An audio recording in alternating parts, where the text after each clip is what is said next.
Boa tarde. Estamos iniciando mais uma aula da disciplina de placas e cascas do curso de Engenharia Aeroespacial da Universidade Federal do ABC. Hoje, nós vamos continuando aí a primeira aula em que foi examinado o problema da teoria da elasticidade em duas dimensões. Vamos ver um método para solução desse problema da teoria da elasticidade em duas dimensões que se aplica a chapas. Chapas são estruturas finas, né? Uma das dimensões é muito menor que a outra, e das outras duas, e é plana, e os carregamentos estão contidos no plano da chapa. Então, é um tipo bem específico de estrutura. Então, a metodologia que nós vamos usar hoje foi desenvolvida no século XIX por um matemático e astrônomo inglês, o Airy, né? George Airy.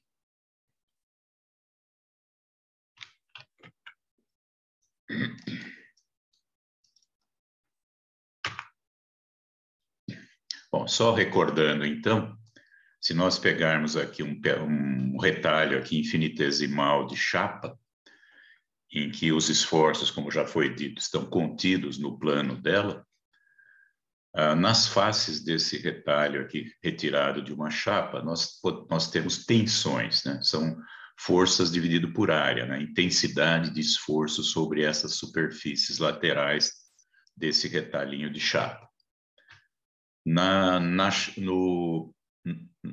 Numa face cuja normal é o eixo X, as tensões podem ser decompostas em duas direções. A componente em X é uma tensão normal, sigma X. E a componente tangencial aqui à superfície de normal X é uma tensão tangencial, ou também chamada tensão de cisalhamento, tal X, né, o plano onde ela está atuando, e Y, a direção em que ela está atuando. Da mesma forma, na outra superfície aqui, cuja normal é o eixo Y, nós podemos decompor as tensões em duas direções, né? A que está na direção de Y, ela é normal, né, perpendicular à superfície Y. Está indicado pela letra sigma e com essa subscrito Y, sigma Y. E a componente tangencial é tal YX, né? Y, que é a superfície em que ela está atuando, e X, que é a direção que ela está atuando. Então, nós temos aqui duas componentes na face X e duas componentes na face Y, que a gente pode organizar aqui na forma de uma matriz, que se chama tensor das tensões. Essas tensões, elas são variáveis, né? Elas não são constantes para toda a chapa, ela varia de ponto a ponto. Então, devido a essa variação, as tensões de um lado para outro de um elemento variam, né? E podemos escrever, então, um equilíbrio multiplicando essas tensões pela área e depois cancelando a área. Então, nós vamos ter o que está escrito aqui. Essas aqui são as equações de equilíbrio, né? Del sigma x, del x, mais del tal xy, del y, mais x maiúsculo igual a zero. Esses x maiúsculos são esforços à distância, né? Ou seja, a massa dessa chapinha estaria sob o efeito de uma aceleração na direção de x, né? E, da mesma forma, na outra direção, o equilíbrio está indicado aqui, né? Del sigma y, del y, mais del tal yx, del x, mais y maiúsculo igual a zero, né? Que é esse y maiúsculo, a força de massa, a força de volume que acontece aí, devido a efeitos à distância, por exemplo, a gravidade, né? Aceleração da gravidade. As unidades desse y e desse x maiúsculo são força por unidade de volume, Newton por metro cúbico, né? E fazendo um equilíbrio em torno do eixo Z perpendicular, equilíbrio de momentos, nós chegamos à conclusão que as componentes tangenciais tal xy e tal yx são iguais em módulo, né? Em sinal, a gente tem que ter uma convenção aí. Num sentido é positivo, no outro sentido é negativo, mas em módulo eles são iguais. E combinando todas essas equações, nós chegamos numa equação única de equilíbrio que está aqui embaixo, né? Que é uma equação diferencial de segunda ordem, parcial, né? Que indica o equilíbrio das tensões em um ponto qualquer no interior de uma chapa. As tensões produzem deformações, né? Deformações são variação de comprimento dividido pelo comprimento original. É um número puro, né? É metro sobre metro. Então, σx, a deformação, εx, a deformação na direção de x, é a derivada do deslocamento u dos pontos da nossa chapa em x. Esse u é uma função, né? Deslocamento dos pontos no interior da chapa na direção de x. É uma função de x e de y, né? Essa função tem um valor para cada ponto xy da nossa chapa. Da mesma forma, a deformação y, né, a deformação na direção de y, é a derivada parcial da função v em y. V é a função deslocamento na direção vertical, na direção de y, dos pontos da nossa chapa. Então, é uma função de x e de y, né? Em cada ponto da nossa chapa, esse deslocamento é diferente. Pode ser, né? Claro, às vezes não é, mas diferente do caso geral. E, além disso, nós temos uma distorção, que é uma mudança de ângulo, né? Que é dado, então, por uma letra gama xy, quer dizer, a mudança de ângulo no plano xy, que é del V, del X, mais del U, del Y. Né? Sempre lembrando que U e V são funções, né, de X e de Y, que nos dão os deslocamentos dos pontos de ordenada XY no interior da nossa chapa. O que acontece é que nós temos duas funções de deslocamento, U e V, e temos três componentes de deformação. Então, não é qualquer relação que serve, né? Tem aqui uma equação que diz qual é a relação que deve existir entre essas deformações para que elas sejam compatíveis. De novo, é uma equação diferencial parcial de segunda ordem. Bom, deformações e tensões, uma é consequência da outra, mas elas dependem do material, né? Se o material é aço, é uma certa deformação. Se o material é borracha, é outra, completamente diferente, né? Então, nós temos aqui a chamada lei de Hooke, né? Que é a relação que deve existir entre as tensões, né? As componentes de tensão, σx, σy e tal xy, que estão reunidas aqui nesse vetor sigma de tensões, são proporcionais ao vetor epsilon de deformações, εx, εy e gama xy, por meio de uma matriz 3x3, né? Nós estamos relacionando três componentes de tensão com três componentes de deformação, então a nossa matriz aqui é 3x3, onde aparece, né, o módulo de elasticidade do material e o coeficiente Poisson, que é um número que indica a relação. Quando você puxa uma chapa, ela diminui no outro sentido. Quando você aperta, ela aumenta no outro sentido. Podemos colocar na ordem inversa, né? Eu posso também achar as deformações em função das tensões, né? E aqui temos, de novo, uma matriz 3x3 de coeficientes físicos, né, do material que faz essa relação. Essa aqui, então, é a chamada lei de Hooke. Tensões proporcionais às deformações. Bom, se a gente pegar, então, a lei de Hooke e substituir na equação de compatibilidade e impor a equação de equilíbrio, nós chegamos numa equação única aqui que nos dá a solução do problema em termos de tensão.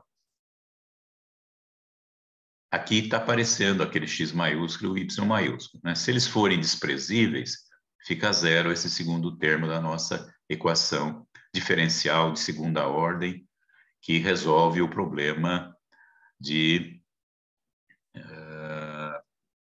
da teoria da elasticidade em duas dimensões, ou seja, de chapas, né? Como eu disse, que são peças finas, planas, em que os esforços estão no plano da própria chapa. Bom, como toda boa equação diferencial, nós temos que ter condições de contorno para poder resolvê-la, né? Então, no contorno da nossa chapa, digamos que numa face aqui do contorno, cuja normal n tem uma inclinação alfa com relação ao eixo x, os esforços externos aplicados no contorno, x barra e y barra, eles equilibram as tensões que estão aplicadas nesse pedacinho aqui pequeno do contorno, né?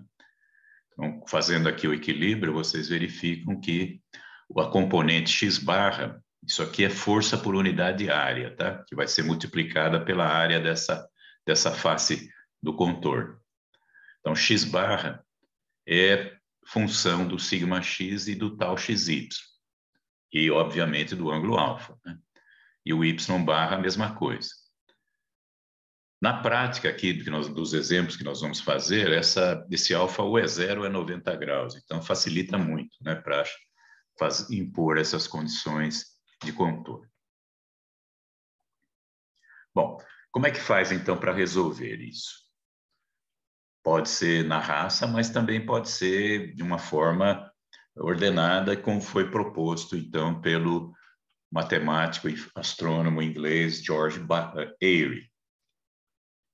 Qual é a proposta do Airy, então? O Airy falou o seguinte: se a gente conseguir encontrar uma função φ de x e de y, tal que a gente possa derivar dela a tensão sigma x, né? del 2, del φ, del y2 é o sigma x, del 2 φ, del x2 é o sigma y, e del 2 φ, del x, del y, com sinal trocado, é o tal xy.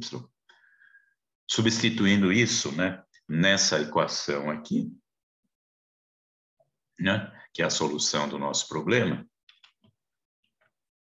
nós chegamos numa equação de quarta ordem em φ. Tá? Aqui do lado direito continua aparecendo as forças de massa, as forças à distância, né, devido a acelerações. Se elas forem desprezáveis, ficaria apenas, então, a nabla 4 de φ igual a zero. Né? O nabla 4 é o nabla 2 vezes o nabla 2, né? Onde o nabla 2, como vocês sabem, é a derivada segunda, né, de uma função em x mais a derivada segunda dessa mesma função em y. Então, moral da história, qual é a ideia do Airy? Né? A ideia do Airy é o seguinte: se você tiver uma função de x e de y que obedeça a essa condição aqui, você achou a solução do seu problema. Mas tem que ajustar essa solução com as condições de contorno do problema que você está estudando. Bom, que tipo de funções que nabla 4 é igual a zero? Muitas tem, né? Por exemplo, uma das mais práticas são polinômios, né? Então, você pegar, por exemplo, um polinômio de segundo grau, completo aqui, né? E aplicar lá o nabla 4 igual a zero, ele funciona. Então, ele é uma solução. E aplicando, então, a definição, nós achamos o sigma x, sigma y e o tal xy. Só que isso aqui é uma solução geral, né, que precisa ser ajustada conforme as condições de contorno do problema. Tá? A gente vai calcular as tensões do contorno e ajustar, então, essas constantes aqui no contorno para poder, então, ter a solução real do nosso problema. Um polinômio de quarta ordem, a mesma coisa, né? Vocês também verificam que para ele obedecer a condição de nabla 4 igual a zero, precisa ter uma relação entre as constantes, né? Isso aqui eu pus um polinômio completo, tá? Claro que não vai ser completo num problema real, porque algumas dessas constantes vão zerar, né? Então, colocando essa condição aqui para o caso geral, nós chegamos nas expressões para as tensões, σx, σy e tal xy, que vão ser ajustadas, né? Essas constantes todas aqui vão ser ajustadas para obedecer às condições de contorno do problema, para chegar na solução real do nosso problema. Vamos fazer isso num exemplo que é mais fácil de explicar tudo o que eu falei agora, tá? Então, vamos pegar aqui uma chapa soldada aqui numa superfície rígida, né, em balanço, quer dizer, não tem apoio do outro lado. Temos aqui uma carga P aplicada aqui na direção vertical. O comprimento da chapa é L e a altura é 2C. E a espessura, como eu disse, é unitária. Nós vamos pegar, então, esse polinômio aqui de quarta ordem completo e vamos adaptá-la para esse caso, tá? Vamos adaptar ele para esse caso, ver quais são as constantes que eu preciso usar para que ele seja a solução desse problema. Então, eu vou adotar aí algumas coisas, né? Adotar alguns dos coeficientes como zero e ajustar os outros, né? Por exemplo, eu sei que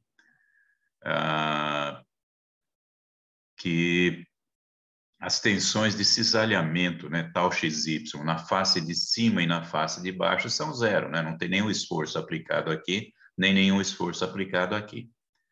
Então, essas tensões são zero, né? Nas duas faces, né? Y igual a mais e menos C. E o σy, ela é zero também, né? Não tem nenhuma força aqui aplicada na direção de Y, né? Nenhuma das duas faces. E aqui na superfície aqui livre da esquerda tem uma força P. Então, ela é a integral das tensões nessa face, né? Então, na face da esquerda, a gente integra as tensões para dizer que isso aqui é igual ao P, né? Então, com isso, a gente achou os coeficientes dessa solução, que passa a ser, então, a solução do nosso problema. E sabendo, né, que o momento de inércia de uma seção retangular é base vezes a altura ao cubo sobre 12, né? Isso aqui é uma seção retangular, né, de base 1 e altura 2C. Então, o momento de inércia vai ser esse valor que está aqui. E, portanto, as nossas tensões vão ter esse valor que aqui está. Vocês estão vendo que aqui reproduz uma coisa que a gente já esperava, né? É o resultado de uma viga em balanço com uma seção desse tipo, retangular. A tensão σx, né, ela varia, como a gente deve se lembrar lá de mecânica dos sólidos, ela é o momento dividido pelo momento de inércia e multiplicado pela distância y do centro de gravidade da seção. O momento, como vocês podem ver aqui, é P vezes X, né? Força vezes distância, esse é o momento.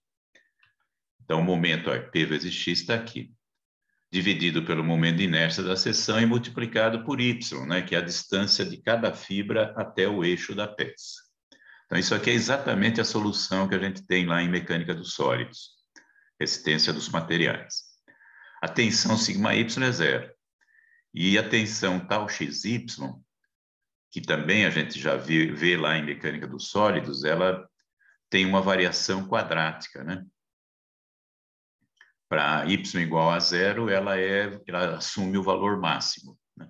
E para y igual a c, ela zera, né? Então, a tensão de cisalhamento, a tensão tangencial, varia de zero na face de cima dessa chapa até zero na face de baixo, passando por um máximo no centro de gravidade, na origem, né, dos Ys, e que é também uma coisa que a gente aprendeu lá em mecânica dos sólidos.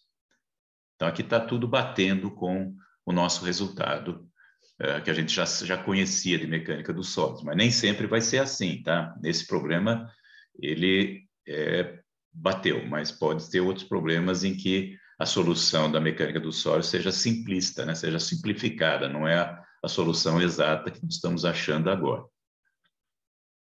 Além de achar as tensões, eu posso achar as deformações e também posso achar os deslocamentos da nossa V. Saber quanto que ela se movimentou, né, para cima, para baixo, e, enfim, os deslocamentos e as deformações. Usando a lei de Hooke, a gente sabe que a deformação em x é a derivada do u em x, né? E também pela lei de Hooke, né, a tensão é sigma x sobre e, né, porque o sigma y é zero, então só sobrou o sigma x. Então está aqui o valor da deformação em x. Como a deformação é a derivada do u em x, se eu integrar eu vou achar o u, né, a função deslocamento na direção de u. Só que como isso aqui é uma derivada parcial, eu vou achar também uma função de y aqui que eu ainda não conheço, não sei qual é. Da mesma forma, o epsilon y, né, que é a derivada parcial da função v em y. E que também pode ser, pela lei de Hooke, vai dar isso que está aqui, menos nu vezes sigma x sobre e. Né? O que está acontecendo aqui? Vocês estão esticando num sentido, ou comprimindo num sentido, e está mudando no outro sentido, na direção de y. Então, eu vou pegar este valor aqui do epsilon y e vou integrar, né, para achar a função v. De novo, na hora que eu integro, como isso aqui é uma derivada parcial, vai aparecer uma função só de x aqui que eu não conheço ainda. A distorção gama xy, a mesma ideia, né? É um del u, del y mais del v, del x igual a tensão de cisalhamento dividido por g, o modo de elasticidade transversal. Então, isso daqui, gente, é um valor que sai da lei de Hooke. E agora, então, eu vou substituir no lugar do del u, del y, o valor que eu já tenho aqui em cima. Desculpa, não é isso. Não, eu tenho que fazer isso, eu tenho que fazer essa conta. Eu tenho que pegar esse u que está aqui, que eu acabei de achar, que tem a menos dessa função que eu não conheço, né? Derivar em y para colocar aqui no lugar dessa formulinha. Preciso pegar também esse v que eu acabei de achar aqui, a menos dessa função de x, derivar em x e colocar aqui. E aí a gente cai nessa expressão que está aqui. E agora eu posso separar, né, as coisas que são função de x das coisas que são função de y, né? E formando, então, duas funções, uma só de x e outra só de y, né? Então, somando essas duas dá uma constante. Isso aqui dá para verificar aqui, né? Se vocês separarem aqui o que é função de x do que é função de y, vocês vão ver que sobra uma constante do lado aqui.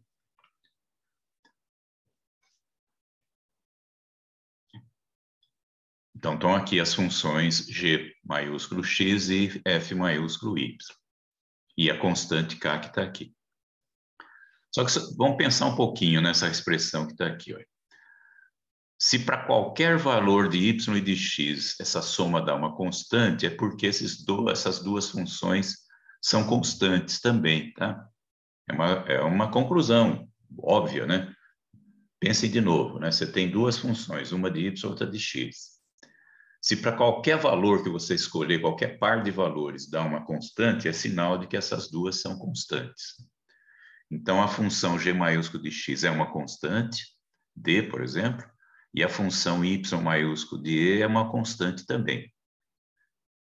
E agora, então, eu posso integrar para achar aquelas funções desconhecidas, né? Fzinho de x e y, e fzinho, desculpe, gzinho de x e fzinho de y.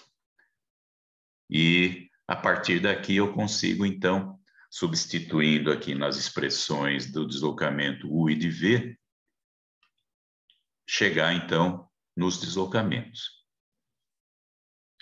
Mas apareceu um monte de constantes aqui, né? Constante E, constante I, constante D, constante H. Como é que a gente faz para definir essas constantes? A gente tem que pegar as condições de contorno geométricas do nosso problema, né? Quais são essas, né? Olhando para o desenho aqui da chapa, vocês percebem que do lado aqui direito, onde ela está soldada aqui nessa massa, ela não pode se deslocar, né? Nem na vertical, nem na horizontal, e não pode rodar também, né? Porque ela está engastada aqui, não é uma articulação. Então, nós vamos achar essas constantes impondo essas condições de contorno geométricas do nosso problema. Então, o deslocamento lá no engaste, né, é zero, e a rotação também é zero, que rotação é a derivada primeira, né, do deslocamento vertical em x. E fazendo isso aqui, nós chegamos então no resultado final, né, do deslocamento, e aqui eu estou particularizando para o valor de y igual a zero, ou seja, para o eixo da peça, né? Voltando de novo na figurinha, eu estou vendo o deslocamento vertical do eixo aqui da peça. Esse eixo que é originalmente horizontal da peça, eu estou calculando o deslocamento vertical dele. E, em particular, para fazer uma comparação com mecânica dos sólidos, o deslocamento da extremidade aqui para x igual a zero, aqui nesse ponto onde a força P está aplicada, na origem aqui, o deslocamento vertical é esse que está aqui, é PL ao cubo sobre 3EI, que é exatamente o resultado da mecânica dos sólidos, né, da resistência dos materiais. Esse deslocamento é chamado na engenharia de flecha, o deslocamento dessa extremidade livre aí, dessa chapa.